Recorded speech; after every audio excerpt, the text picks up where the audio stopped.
Bismillahirrahmanirrahim.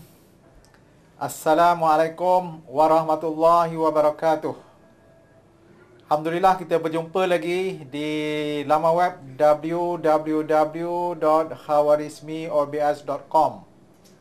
Dan kita telah pun berada di penghujung tahun 2011 dan kita telah pun melangkah masuk ke tahun Hijrah 1433 Masihi Hijri. Dan kita akan mengalami fenomena gerhana penuh bulan yang akan berlaku pada 15 Muharram ini. Bermakna pada bulan Muharram ataupun tahun baru 1433 Hijrah ini, kita disambut dengan, selepas kita menyambut tahun baru Hijrah, maka kita mengalami pula fenomena gerhana penuh bulan. Dan dalam tahun 2011 ini, bermakna kita mengalami gerhana penuh sebanyak 2 kali. Kali pertama pada bulan Jun yang lalu, iaitu 16 Jun 2011, dan ini adalah fenomena gerhana penuh bulan yang kedua bagi tahun 2011.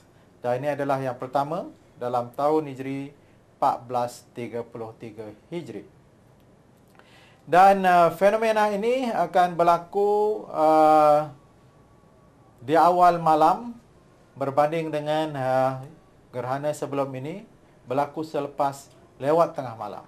Dan ini memberi peluang kepada umat Islam untuk sama-sama menyaksikan fenomena ini, yang mana ini adalah merupakan sebahagian daripada tanda-tanda kebesaran Allah Subhanahu Wa Taala yang harus kita saksikan sebagai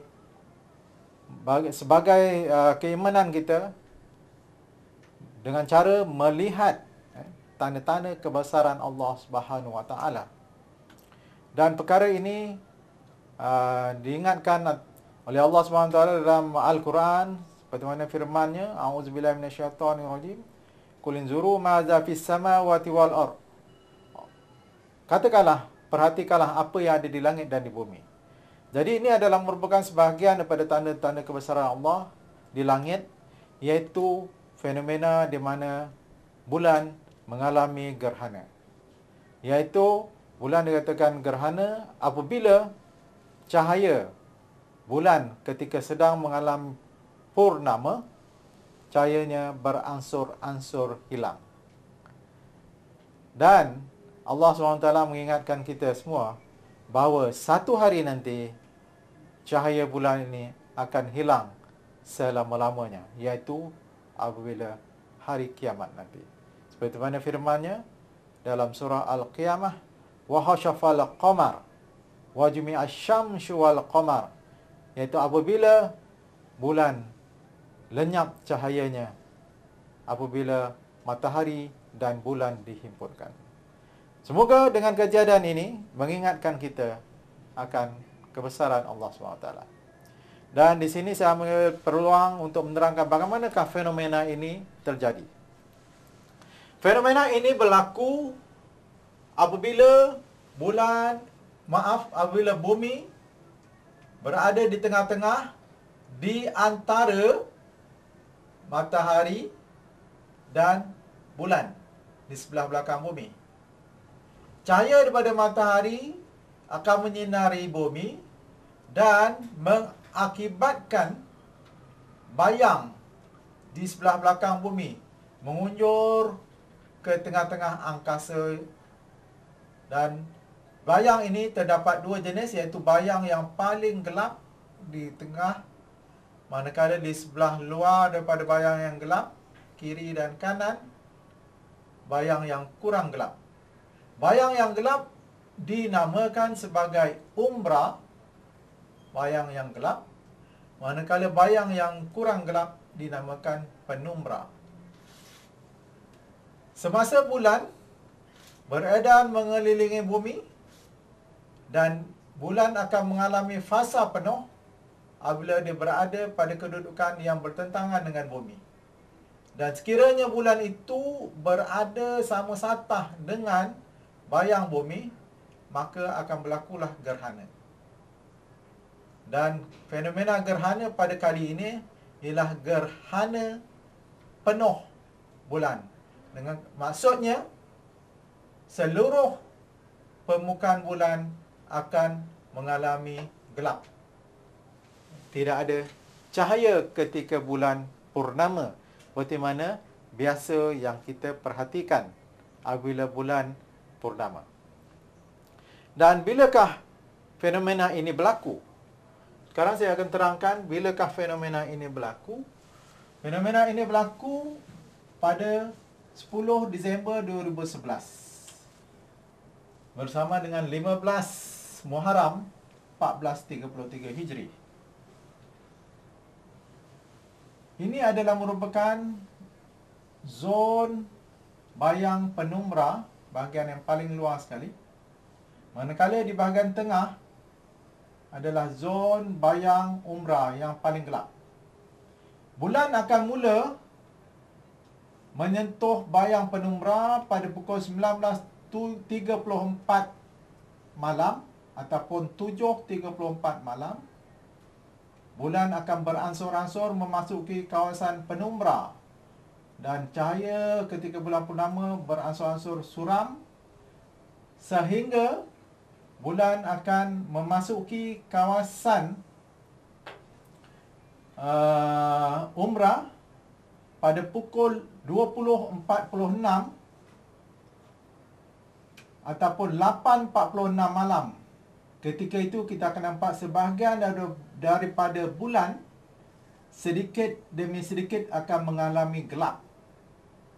Sehinggalah bulan akan memasuki sepenuhnya bahagian bayang umbra, bayang yang paling gelap, pada pukul 10.06 malam.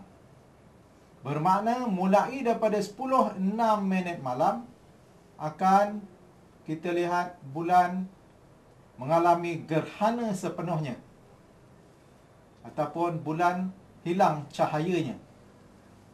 Fenomena ini berterusan sehingga pukul 22.57 ataupun 10.57 malam. Dan selepas daripada itu, bulan sedikit demi sedikit akan bercahaya semula. Sehinggalah bulan ini menjadi bulan yang purnama kembali seperti mana asal pada pukul 1.30 pagi pada 11 Disember 2011, iaitu tarikh esoknya. Ini bermakna bulan gerhana penuh ataupun bulan gelap sepenuhnya pada kali ini bermula pada pukul 10.06 sehingga 10.57 ataupun 22.57. Ini bermakna bulan gerhana penuh kali ini ialah selama 51 minit. Dan tempoh ini lebih singkat berbanding dengan gerhana yang lalu, iaitu lebih kurang separuh daripada yang lalu. Jika yang lalu tempoh ini adalah selama 100 minit dan kali ini ialah 51 minit. Semoga fenomena ini sama-sama kita saksikan pada malam 10 Disember ini atau bersama dengan 15 Muharram 1433 Hijri. Semoga dengan kita menyaksikan ini, kita dapat merasakan kebesaran Allah Subhanahu Wa Taala dan sama-samalah kita mengambil kesempatan untuk beristighfar dan mengingati Allah dengan mengerjakan solat sunat gerhana. Dan kami di Komplek Falah Al-Hawarizmi mengaluan untuk sama-sama menyaksikan dan melakukan sembahyang sunat gerhana. Sekian wabillahi taufiq wal hidayah. Assalamualaikum warahmatullahi wabarakatuh.